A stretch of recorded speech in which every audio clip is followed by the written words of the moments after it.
সাগরনীর হত্যাকাণ্ডের বিচার গেছে যে পথে, হাদি হত্যার বিচারে হয়তো সে পথেই যাবে। এটাই হয়তো জাতি প্রত্যাশা করবে। আপনারা জানেন যে বাংলাদেশের সাংবাদিক জগতের এক উজ্জ্বল নক্ষত্র দম্পতি সাগরনীর হত্যাকাণ্ডে ১০০ বারের উপর আদালতে চার্জশিট দিতে ব্যর্থ হয়েছে সরকার। আমরা সেই সাগরনীর কাছে যেভাবে আমরা অপরাধী হয়ে আছি, আজকে হয়তোবা একইভাবে ওসমান হাদির বিচারকে হয়তো আমরা সেভাবেই দেখতে পাবো, কোনোদিন হয়তো বিচার পাবো না। আমরা তার কাছেও অপরাধী হয়ে গেলাম। জীবন দশায় কিন্তু তিনি বলে গেছেন যেন মৃত্যু হলে যেন তার বিচারটা অন্তত হয়। আমরা খুব বেশি অপরাধী হয়ে যাচ্ছি।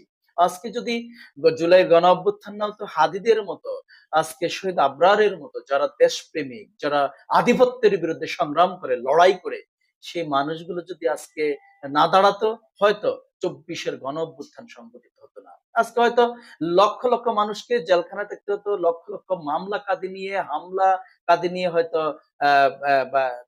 বাইরেই থাকতে হতো। এমনকি এমনও হতো আজকে সেই শেখ হাসিনাও এখনো ক্ষমতায় থাকতো। আজকে যদি গণ অভ্যুত্থান না হতো, আমরা হয়তো স্বপ্ন দেখতে পারতাম না একটা সুন্দর বাংলাদেশের। আমরা স্বপ্ন দেখতে পারতাম না আধিপত্যের বিরুদ্ধে কণ্ঠস্বর তৈরি হতো না। তাই আমি বলছি, আজকে যে পথে আমাদের সাগরনীর হত্যাকাণ্ডের বিচার ব্যবস্থা গেছে, বাংলার মুক্তিকামী জনগণ, সচেতন নাগরিক, গণতান্ত্রিকামী মানুষ কখনো এটা প্রত্যাশা করে না। আজকে হাদির বিচারও যেন সেই পথে যায়, এটা কখনো আমাদের কাম্য নয়।